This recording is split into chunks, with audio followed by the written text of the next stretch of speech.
Just like most people, we started our seeds about 6 to 8 weeks before our last average frost date, and we have tomato seed starts now.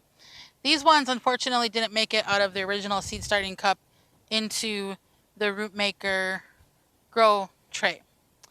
So we actually are not going to use these particular seeds. So what we're going to do, instead of maybe going to the garden center and getting more plant starts or trying to get these to grow, we're going to start or plant our tomatoes directly from seed.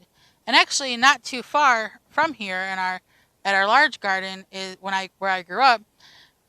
This is how we planted our tomatoes, is we started them just directly in the soil and we let them grow for the summer, and we were successful and got lots of tomatoes.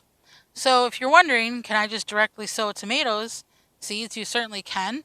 They will grow and they will fruit for you, and you will have a nice tasty tomato crop.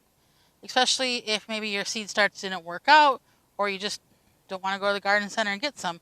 You can grow a variety of tomatoes just directly from seed right into the ground. For more information, please visit thewisconsinvegetablegardener.com.